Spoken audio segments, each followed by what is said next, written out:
Welcome to Built to Go, a van life podcast. I'm your host, Jeff Wagg, coming to you from the College of Curiosity. Thank you for listening to this episode 12. This time we're going to talk about ways to find free camping. And we'll talk about a 12-volt microwave oven. Yes, one actually exists. And we'll take a trip down the Enchanted Highway, which is a very strange place to visit. We'll also review CarPlay. So let's get going. So I'm actually in Madison, Wisconsin right now. I'm up here for the entire week, living in the van and experiencing life in the cold in the van. And tonight, actually, it's scheduled to go down as low as -9 Fahrenheit. So I'm sure next time I'm going to have a story about what it's like staying in the van under such conditions. And this episode will sound different because I'm not recording it on the same equipment. I'm actually just recording this on my iPhone with a lavalier mic. So you might hear sounds like planes flying by and whatever. I'm in a mall parking lot of all places. However, I thought, hey, let's be authentic. Why not record the podcast in the van? So one of the biggest benefits of having a camper van is free camping. Where do you find this free camping? Now, folks out west have it easy. I mean, there's lots of free camping, and by out west, I mean out west until you get to California. Things get a little bit more difficult there.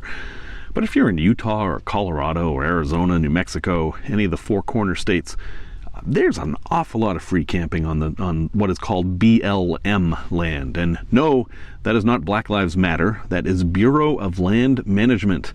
And this is land that's owned by the federal government that can be used for up to 2 weeks by anyone who wishes to camp on it. It's a very good deal. Now, folks from the Northeast might not have any clue what I'm talking about because there is very, very little BLM land in the Northeast. But in the West, there is vast amounts. If you actually look at a map of Utah and compare privately owned land to federally owned land, there's more federally owned land, I believe. I haven't actually looked it up. And because I'm in the van, I'm not going to. Aside from BLM land, where are some other places that you can park for free? Well, it turns out there are a lot of different resources, and I'm going to go over a few of them here with you. One place you can do almost anywhere, this is more for urban areas, is what's called the park and ride. In a lot of places where there's traffic congestion, they have parking lots that are designed for people to park in and then catch a bus or a train, hence park and ride. And usually they have very liberal parking policies. You can almost always stay 24 hours. In some places it's 48 hours. It's basically just a place to park. That's it. There's not going to be any resources there. You're not going to have bathrooms or anything unless you happen to be able to walk to a store or something like that, but that's not guaranteed. So park and rides, look for those. Those can be a great option. I have found, though, that in many cases they fill up and then they're not so good. And believe it or not, many little towns in the Midwest and in other parts of the country have free campsites. They're actually free campgrounds. So I will talk about one that exemplifies this, in my opinion, and that is in Aurora, Nebraska. Yes, I know, another Aurora. Aurora, Nebraska has a campground that has about 20 to 30 spots, depending on how people park, with electricity. It's 15 amp. There might be some 30 amp there, but it's at least 15 amp, which is enough to power a fan, and water at every site. There's also a bathroom with a flush toilet and a sink that you can use, and it's in a nice part of town. There's lots of places to walk around there. There's a little bit of a trail, and they do this simply to get you to come visit their town, which I really like. Aurora, Nebraska, I think, is a wonderful town. It turns out there are many places like that, and some of them have a nominal fee, like $10 to $20, or others, like Aurora, Nebraska, operate on kind of a donation system. There's a little box you can put money in. So that's my favorite option, but those are kind of rare. If you have a van or you're interested in van life, you've heard about parking at Walmart. Yes, there's a lot of Walmarts that let you park. You can't just go to any Walmart. Sometimes Walmarts don't let people park there because they've had problems in the past. For example, if there's a Walmart next to a very popular feature that people wish to visit, they typically won't allow parking because their parking lot gets taken up by all these vehicles. Also, say in Chicago, none of the Walmarts allow parking. And in some cases, there are city ordinances that prevent Walmart from allowing parking there. So you have to check. Now, how do you check? Well, we'll talk about that at the end of this list here. But one way you can check is to call and say, hey, would you mind if I park there overnight? I have mixed feelings about calling, which I've discussed before. I feel like if you ask permission, you're kind of pushing the responsibility for your parking on somebody else, and that can cause problems. But hey, if you get permission, you're fine. Cracker Barrel is another place that allows parking. And generally the idea is that you will either eat dinner or eat breakfast at Cracker Barrel. They don't require that, but it kind of seems like you should. And then you can park behind the building overnight. You're not going to have any services during the night, and there have been reports that at about 4 a.m. it's not uncommon for vehicles to start coming in, like trash trucks and delivery trucks. But in some cases, the Cracker Barrels actually have RV sites set up kind of in the trees, and it can be a very nice place to stay. And the nice thing about Cracker Barrel is that they're everywhere. A lot of Cabellas or Bass Pro shops, Cabellas bought Bass Pro, and so they're kind of the same store now, have actually RV parking spots. In fact, I think I'll be at one in Madison tonight. They have RV sites. And what's nice about Cabela's is that you've got the camping store there, so if you needed any supplies or whatever, you'd have them there. And Cabela's, the larger ones anyway, do have restaurants and bathrooms. Now, they're not open 24 hours, but you can use it as kind of a center. And I found in the Northeast, where it is difficult to find places to park, Cabela's was a hugely important part of my journeys there, especially in Maine, and Massachusetts. So check that out. Some camping worlds have good parking. Now, Camping World has a mixed reputation. I'm not even going to get into that, but I do thank them for allowing people to park in their lots. One of them in Tulsa, Oklahoma, Camping World in Tulsa, Oklahoma, actually lets you plug in. They have a big lot with streetlights, and there are electrical outlets in the streetlights, and you're allowed to plug into those and power your van while you spend the night. Excellent. And then in the morning, you can go into Camping World and buy whatever you needed. Another popular option is casinos, and this varies greatly. Some casinos just ask that you actually go in and gamble, and then you can spend the night. Others charge a fee. You have to check, but even in Vegas, some casinos have campgrounds. Casinos are all over the country now, though, so that's definitely something to look into. And casinos are all open 24 hours, so even if you weren't kind of camping there with permission, how would they know you weren't inside gambling? That's a great option for some stealth camping. If you happen to be a vet, you were in the military, or you are in the military, a lot of military bases have camping just for military members, which one of the reasons I wish that I was a vet, because that would be great. There are military bases all over the country, and they actually have pretty nice places to stay. Plus, they have a PX or a BX, depending on which one you're at, that allows you to get all that cheap stuff that you used to be able to buy when you were active. So that's pretty cool. Now, I've given you a list of a whole bunch of different places, but I haven't actually told you how to find them. And for that, I recommend you use apps. There are a lot of apps right now for finding campgrounds. And I'm going to go through a few of them and tell you their pros and cons. So the first on my list is called AllStays. That's one word, AllStays. It's a highly rated app and has beautiful maps, and they're hybrid. So you can see the street, and then you can also have the satellite view overlay, so you can see how many trees there are, or if it's hilly or whatever.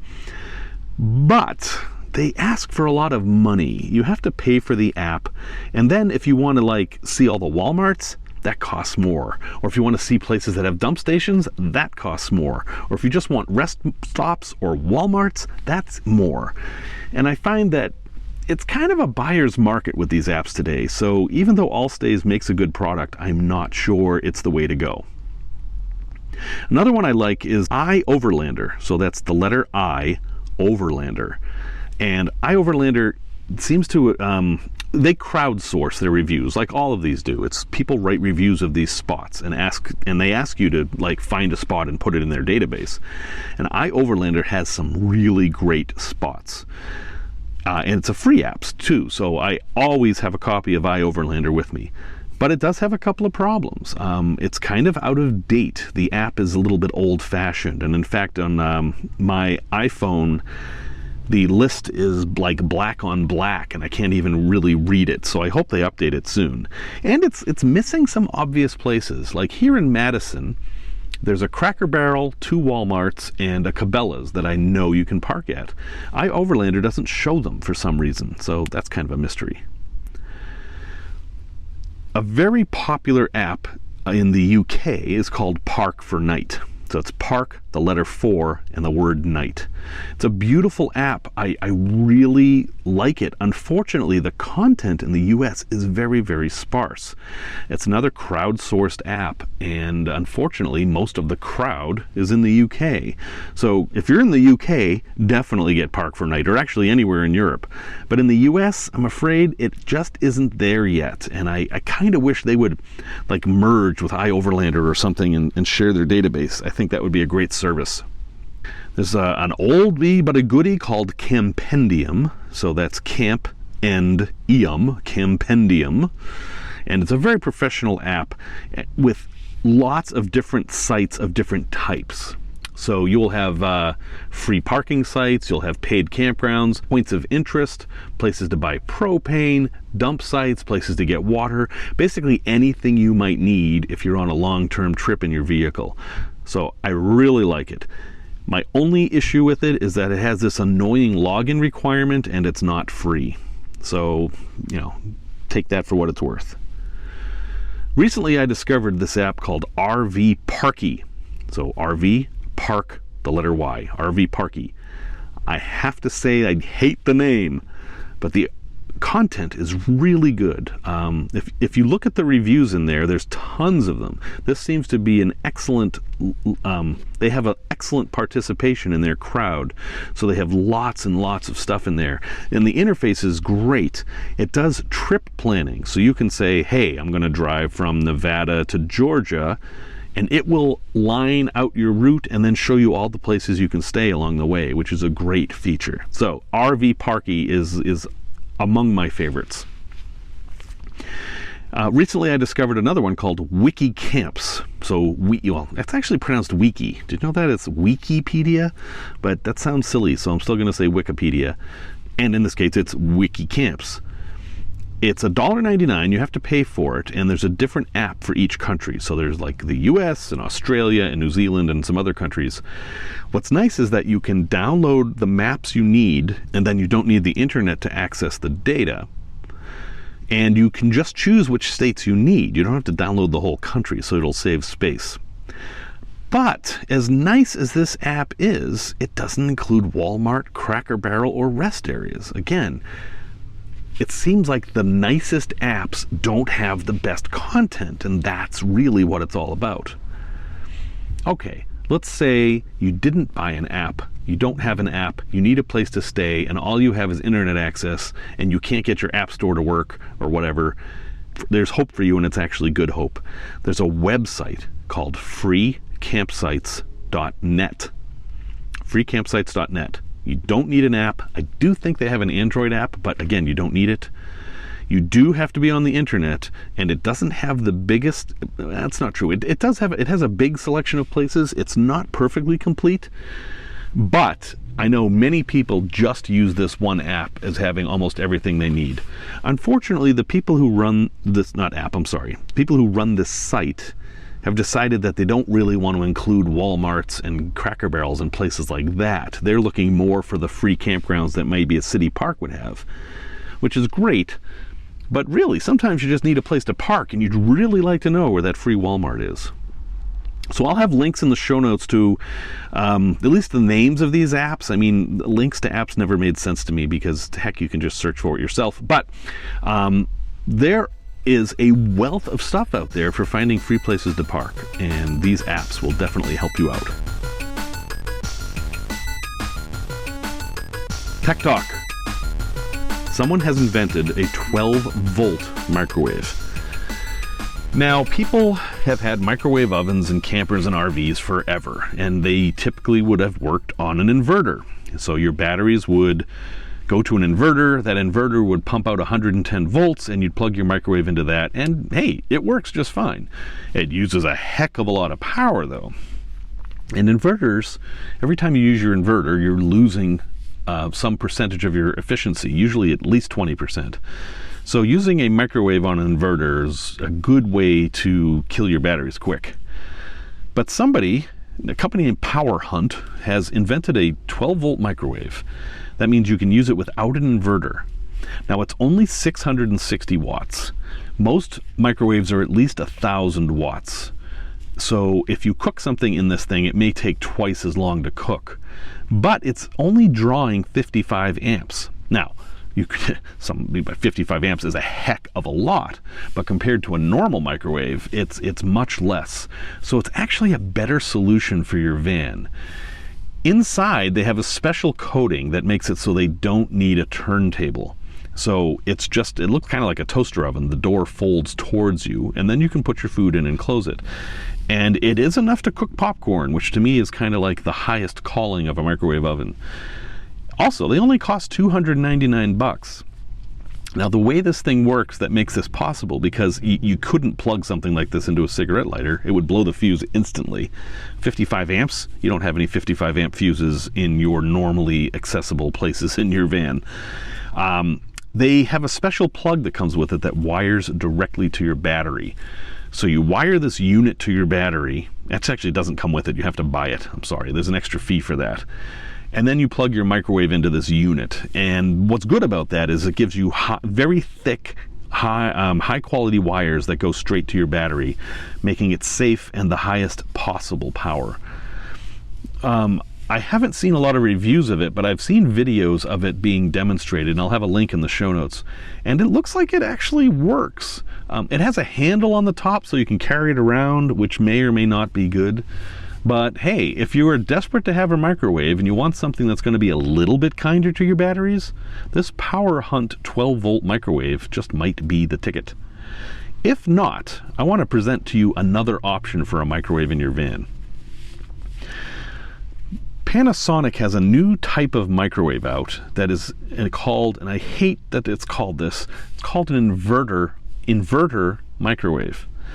Now, this is going to get confusing, so I'm going to try my best to make this as simple as possible. But have you ever noticed that when you use your microwave at home and it's on a setting other than high, it kind of cycles on and off? It'll go, you can hear the fan running the whole time, but there's like this buzz that comes and goes. That's because home microwaves typically can only run at full power. So if you set it at 50 instead of 100, what it's doing is running half the time. And the turntable helps equalize that heat. That's kind of how microwaves work. Panasonic has one now that they call an inverter microwave that will actually lower the wattage of the microwave. So instead of running half the time, it'll run at half the power. And this turns out to be a lot more efficient. Now, you would still need to use it with, yes, an inverter in your van because they're 120 volts, but it would be much more efficient than the traditional styles of microwave. And when you compare it to the Power Hunt that I just talked about, they're only $140 for the small one. So if I were going to buy a microwave for my van, and I'm not, I would probably go with a Panasonic inverter microwave. Now, Panasonic apparently has a patent on this technology, and they're the only brand that has it right now, but $140 doesn't seem like too much to me. Tales from the road. So when I turned 50 a few years ago, I realized that I'd only been to 48 states. And I was having a conversation with my wife, and she said, "Don't you think you should have visited all 50 states by the time you turn 50? And I thought, yeah, that's a good life goal. As it happened, the only 2 states I hadn't visited were the Dakotas. And from Chicago, they're not that far away. So I literally just got in the car. I had a car then, it was actually a smart car, and drove to the Dakotas. I drove first to North Dakota and then finally to South Dakota, and that was the completion of my 50 states. But when I was planning the route, I did something interesting, and that's the tale that I'm going to share with you. I first drove to Fargo, which is a cute little town, and yes, they have a wood chipper on display in case you wanted to relive the movie that was not based on a true story. And from there, you can go west and drive through the prairie and plains of North Dakota, and Bonanzaville's there, which is an interesting place to visit. But if you go west enough and then make a sudden turn left, you will find a place called Enchanted Highway. So Enchanted Highway is about at exit 72 on I-94 near the town of Gladstone, and it's 32 miles long. There was this man by the name of Gary Greff who grew up in Regent, North Dakota, and absolutely loved it. But he could see that the town was dying. North Dakota and South Dakota too, I believe, have been losing population. They're actually emptying out, and there's a lot of these little towns that are just kind of dying. But Gary Greff wanted to keep his town alive. So he built these massive sculptures out of scrap metal. And instead of having them all in one place, he placed them all along this road, and it's called the Enchanted Highway. Now, right at I-94 at exit 72, you'll see this giant, and I mean giant, hundreds of feet tall, or long rather, it's probably 75 feet tall, but it's probably a couple hundred feet long, called Geese in Flight. And it is a sculpture of geese flying. This isn't necessarily high art. I mean, Gary Greff is certainly an artist, and he's a heck of a lot better sculptor than I will ever be. But this definitely is in the realm of folk art. Each one of these places, except for the geese, as it turns out, has a parking area, and you can park your car there and take a picture. And I was in my smart car, and it was just cute. I had a picture of my smart car in front of all these sculptures, and some of them are very strange. One of them is the world's largest tin family, which is kind of just like a family made out of tin, and they're 75 feet tall. Teddy Roosevelt riding a horse, a giant pheasant, grasshoppers, deer, and one called Fisherman's Dream, which is a man fishing, and the fish are just desperately eager to get on his hook. All of this leads you to the town of Regent. And so as I was going down, and I was thrilled with this, I thought it was fun and silly, and I got some great pictures, and then I pulled into Regent, and poor Gary, I'm afraid, was unsuccessful. Regent, South Dakota is really just about dead. There were only two things of note in town that were open. One was Gary's gift shop, where if you go in, you can buy postcards of these sculptures and candles and t-shirts and the typical kind of stuff. And the other was this weird, it's a steakhouse in a castle. It's the only way I can describe it. And I thought, well, I'm here, I might as well experience this. And so after visiting the gift shop, I drove to the castle, and so far as I could tell, I was the only vehicle moving in town. And I get to the castle, and there's a fountain running, and there's some signs of life, but no people. And I go in the front door, and there's nobody. It's about 5 o'clock at night, so it's a time when I would think that a restaurant would start letting people in. No people, no host. I have no idea what was going on, but at that point I was spooked enough that I decided no thank you, and I got in the car and drove away. So, if you are interested in having an enchanted experience on the highway, and I really wonder what this place would be like in the snow, take a trip to southwestern North Dakota and get off at exit 72 and drive 32 miles south, and you will see some Americana, some of the stuff that makes roadside art what it is. And this is kind of an American phenomenon. Other countries have stuff like this, but nobody does it like us. And heck, it's kind of a little bit of a pilgrimage, I think. Okay, time for a product review. We all live in the land of smartphones. Everyone's got a smartphone, and the temptation to use the smartphone while you're driving is so great that we're killing thousands of people a year doing it. It's a bad idea, but we can still sate our desires to be connected by using either Android Auto or CarPlay. If your car supports CarPlay, it is as easy as plugging your iPhone into the car, and basically a bunch of features from your iPhone will appear on your screen of your radio, and you can control them. Android Auto works the same way. I happen to have CarPlay, so that's what I'm going to review.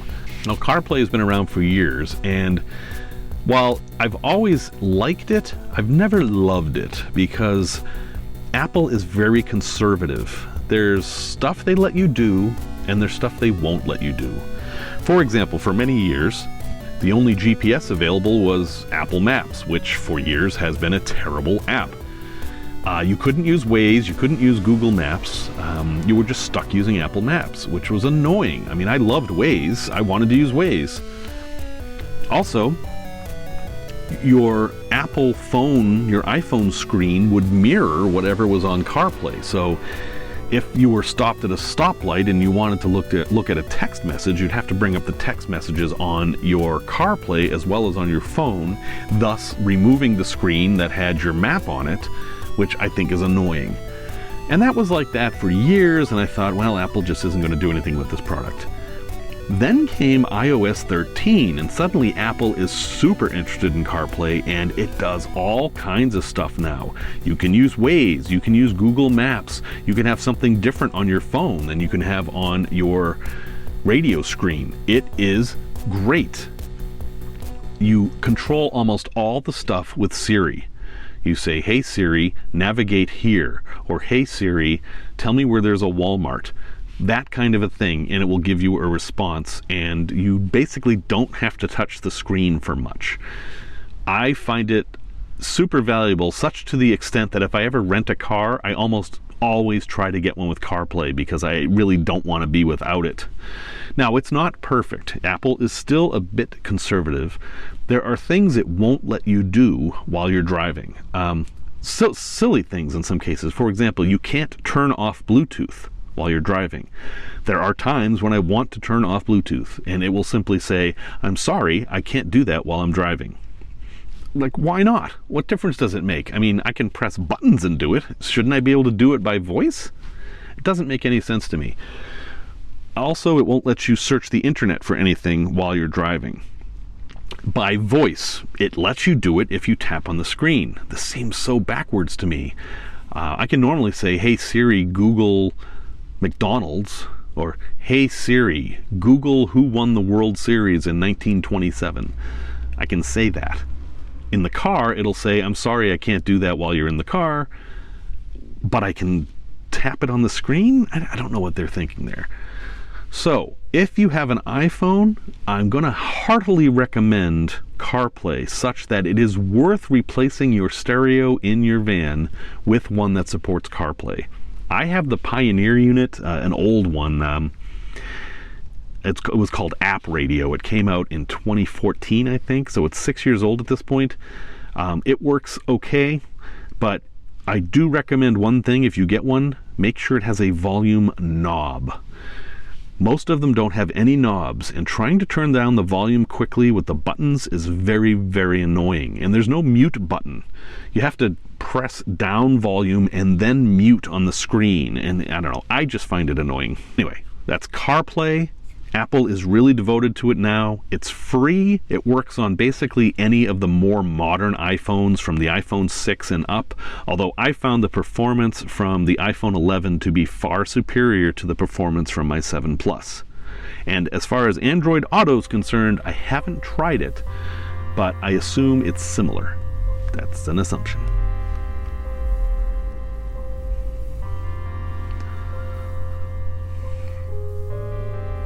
Okay, I've got a place to visit for you.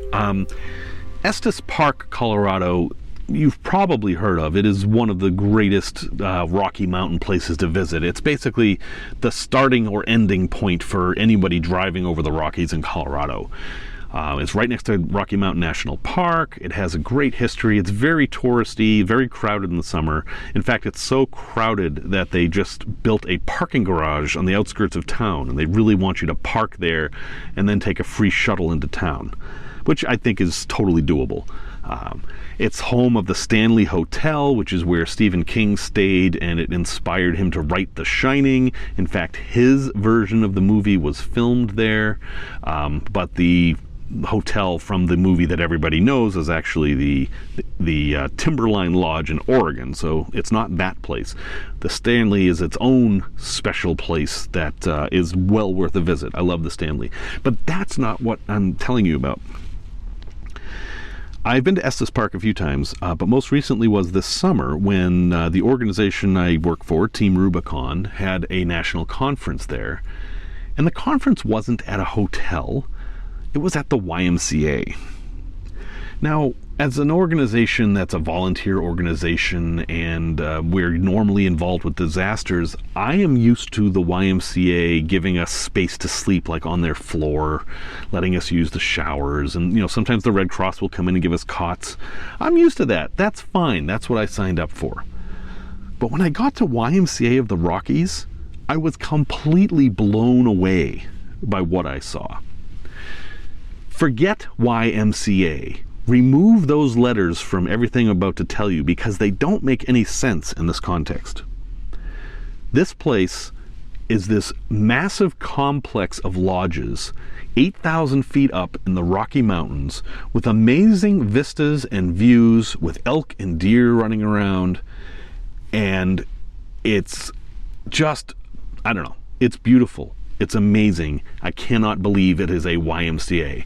I looked up its history, and it turns out that the YMCA Corporation or organization bought the land way back, like 100 years ago, as kind of their central headquarters.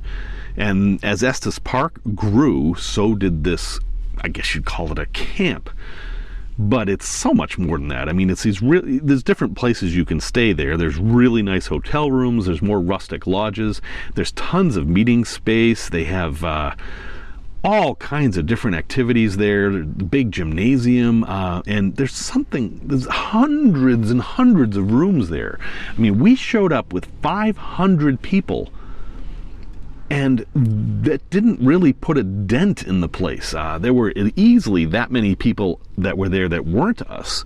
It's a massive dining hall, a few restaurants, and it's only about 10 minutes from downtown Estes Park.